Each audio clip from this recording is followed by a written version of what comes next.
صحیح بخاری میں حضرت جریج کا ذکر فرمایا. جریج نفل پڑھ رہے تھے، ماں نے آواز دی، وہ آ نہیں سکے، نماز میں تھے، ماں ناراض ہو گئی. اس نے ہاتھ اٹھا کے کہا اللہ یہ اتنی دیر تک مرے نہ جب تک کسی بری عورت کا منہ نہ دیکھ لے. کسی اور کی دعا کے لیے سند نہیں ہے کہ وہ تیرے حق میں ضرور قبول ہوگی، لیکن ماں باپ کی دعا کے لیے میرے نبی پاک نے سند بیان کی ہے. سید عالم صلی اللہ علیہ وسلم فرماتے ہیں جب بھی ماں باپ اولاد کے لیے ہاتھ اٹھاتے ہیں رب ضرور قبولیت کا شرف عطا کرتا ہے.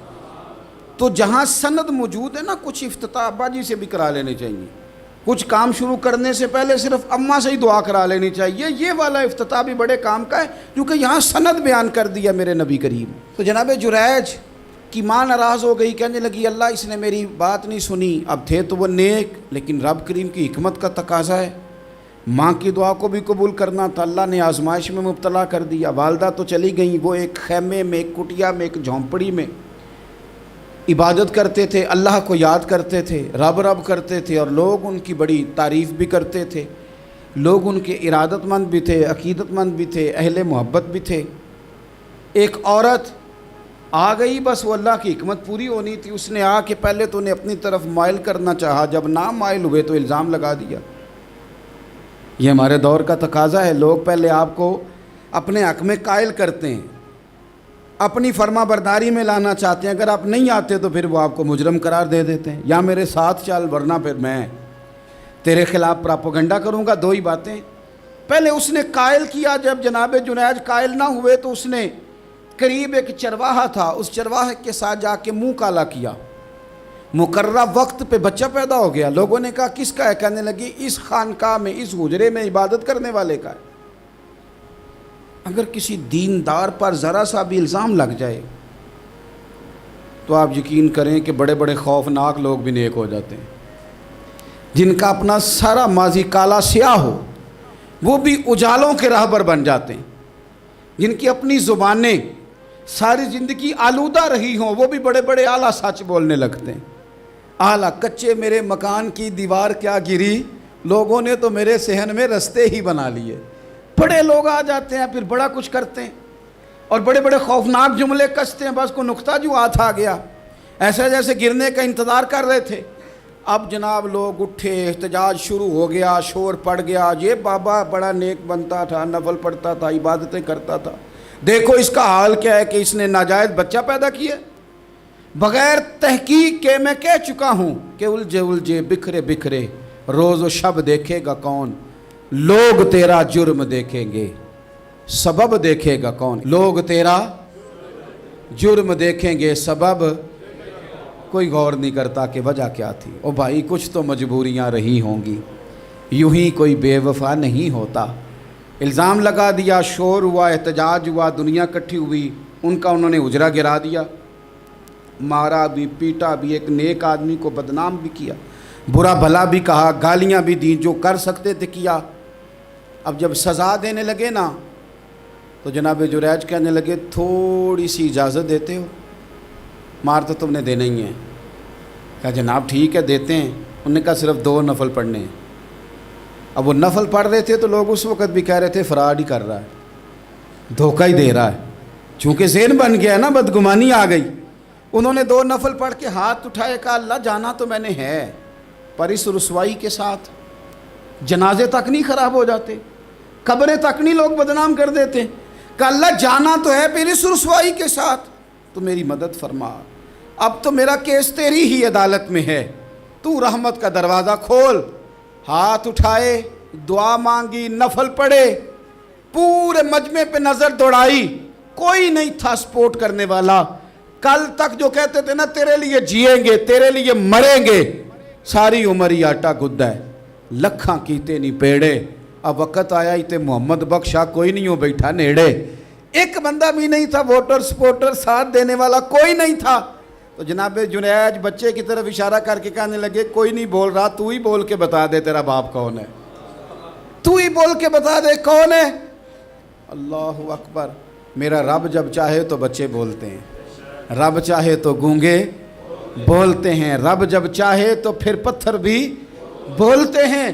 جب کہا نا تو ہی بتا تو بچہ بولا، اور بول کے کہنے لگا میرا باپ جریج نہیں، میرا تو وہ ہے جو بکریاں چرانے والا ہے، وہ میرا باپ۔ جب رب کریم نے توفیق دی تو بچہ بول پڑا۔ جب رب بندوبست کرتا ہے کسی کی عزت کی حفاظت کا تو پھر کوئی اسے رسوا کر سکتا۔ یاد رکھنا، جب رب محافظ ہو تو پھر لوگوں کا پراپوگنڈا وہاں کچھ کر سکتا۔ لوگ کئی دفعہ بڑا گہرا جال بنتے ہیں، سازش کا رنگ بڑا گہرا ہوتا ہے، عام سادے آدمی اس کو سمجھ نہیں پاتے، اس پراپوگنڈے کا حصہ ہو جاتے ہیں، انہیں پتہ ہی نہیں چلتا یہ بات دراصل کیا کی جا رہی ہے۔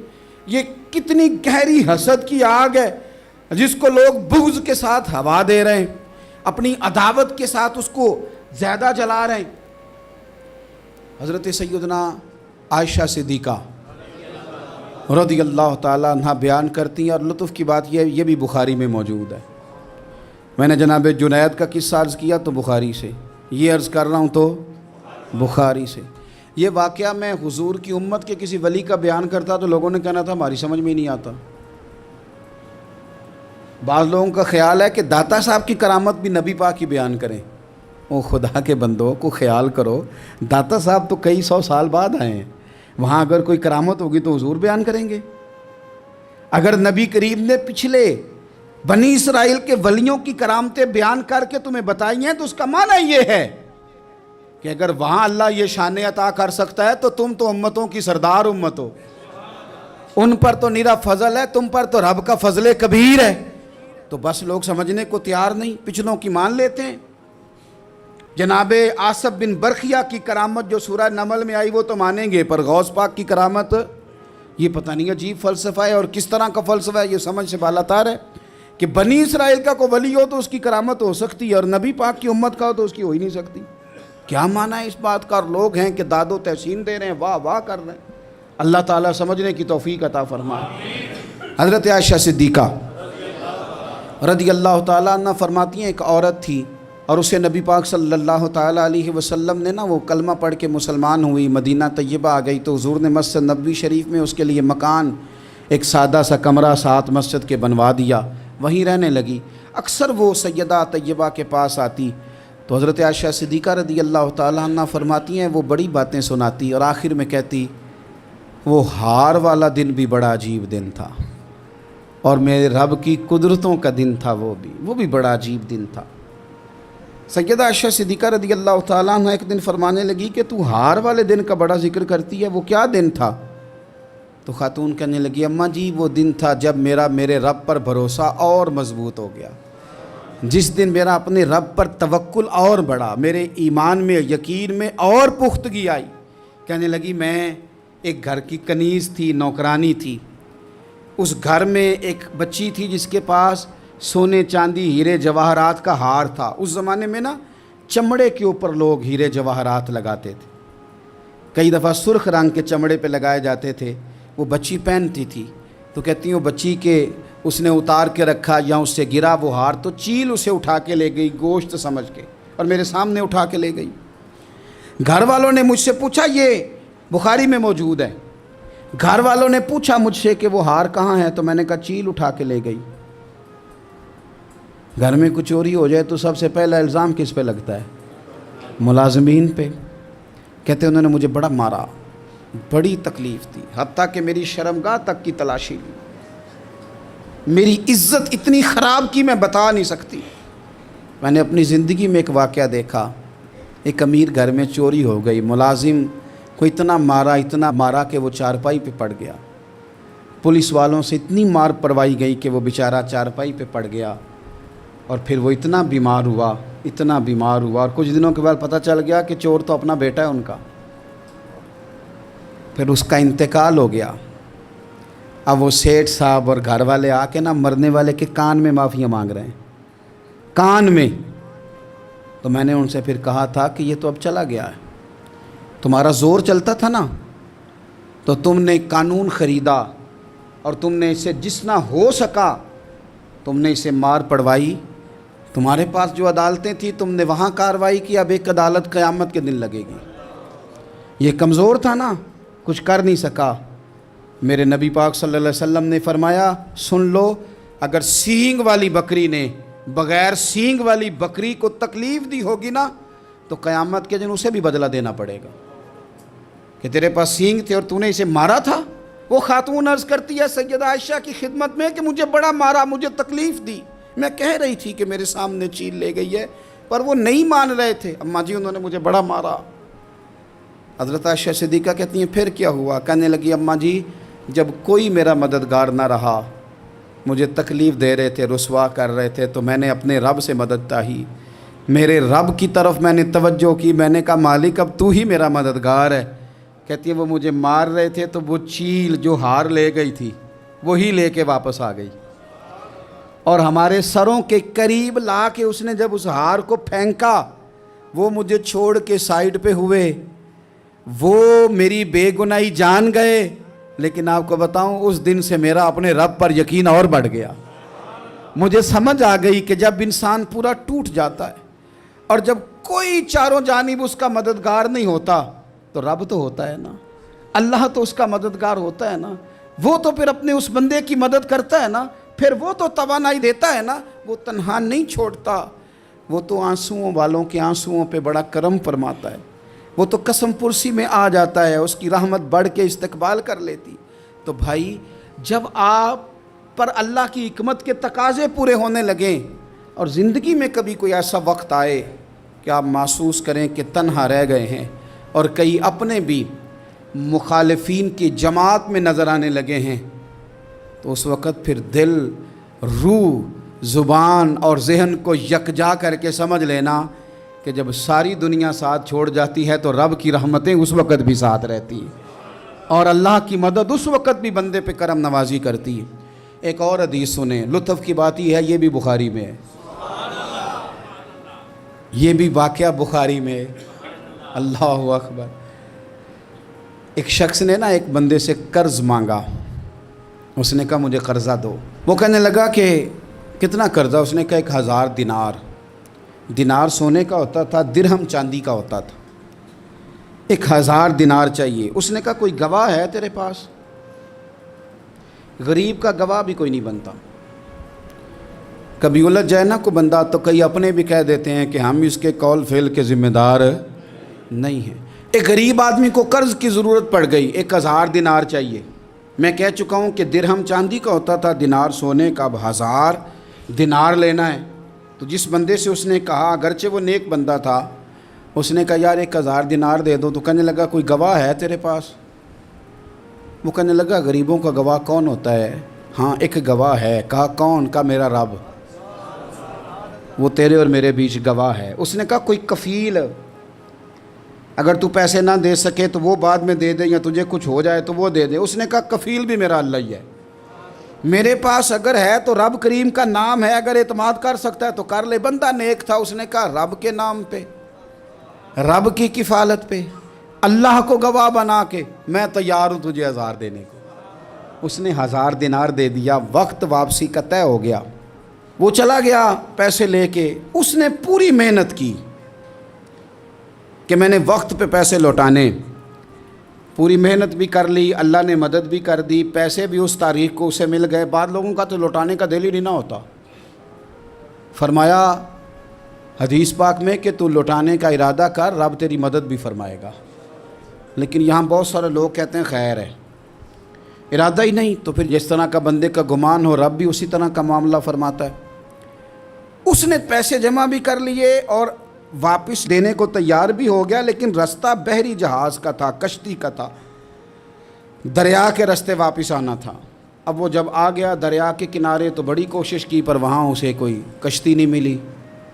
وقت پہ پیسے لوٹانے ہیں، سفر کرنا ہے، اب سواری میسر نہیں ہے۔ سوچ سوچ کے پریشان تھا کہ میں نے تو اللہ کے نام پہ لیے۔ اچانک دل میں ایک تجویز آئی، اس نے ایک لکڑی لی، لکڑی کو اندر سے کھولا، 1000 دینار اس میں بھرا، بخاری پڑھ رہا ہوں، اور ساتھ ایک خط بھی لکھا کہ یار میں پیسے پہنچانا چاہتا تھا پر مجھے کوئی چیز نہیں ملی دریا کے اس پار آنے، اللہ کے نام پر تیری طرف روانہ کر رہا ہوں۔ اور یہ کہہ کہ وہ لکڑی دریا میں رکھ دی، وہ لکڑی ڈوب گئی ہے، واپس آ گیا۔ وہ جس نے پیسے لینے تھے وہ عین مقررہ وقت پر دریا کنارے آیا۔ صبح سے سر شام تک اس نے انتظار کیا، دل ڈھلنے لگا تو دل میں خیال آ گیا کہ یار نہیں، اس نے دینے ہی نہیں، جھوٹا وعدہ کر گیا، پہنچا ہی نہیں وقت پہ۔ اب جب واپس لوٹنے لگا تو اچانک دریا میں ایک لکڑی تیرتی ہوئی دکھائی دی۔ کہنے لگا لے جاتا ہوں، شام کو روٹیاں پکانے کے کام آئے گی، ایندھن بنا کے جلا لوں گا، ہنڈیا پک جائے گی۔ لکڑی اٹھا کے جلانے کے لیے گھر لایا، گمان تھا کہ وہ نہیں آیا وعدہ کر کے، اللہ کو کفیل اور وکیل بنا کے اور گواہ بنا کے پھر بھی نہیں آیا۔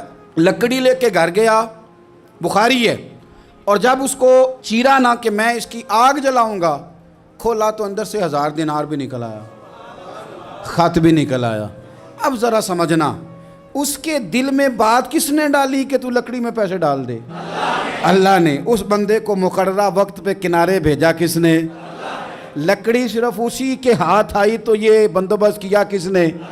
اللہ نے۔ گھر جا کے چیری تو پیسے بحفاظت اس تک پہنچائے کس نے؟ تو پھر ہمیں بھی توجہ اللہ کی جانب ہی کرنی چاہیے، ہمارے پہ دل کی توجہ رب کی طرف ہی ہونی چاہیے نا، ہمیں ادھر ادھر جانے کی، دیکھنے کی، بندوں پر غور کرنے کی ضرورت کیا ہے؟ وہ پیسے پہنچ گئے، یہ وہاں اپنی جگہ پہ پریشان تھا، اس نے 1000 دینار اور جمع کیا۔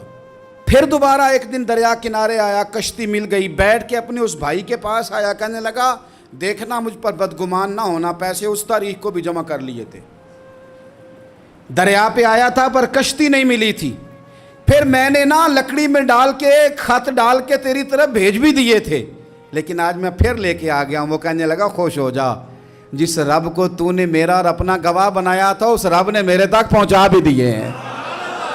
جب لوگ اللہ کو گواہ بناتے ہیں، رب کی جانب اپنی توجہ کرتے ہیں، اپنی چاہتوں، خواہشات اور اپنی ساری چٹھیاں اپنے رب کریم کی رحمت کی طرف روانہ کرتے ہیں، پھر اللہ اپنے بندوں کو مایوس نہیں کرتا، اللہ اپنے بندوں کو نواز دیتا ہے، اللہ تبارک و تعالیٰ اپنے بندوں پہ کرم نوازی کرتا ہے۔ او سنگیو، ساری امیدیں سیٹھوں، نوابوں، دنیا داروں سے کیوں وابستہ کرتے ہو؟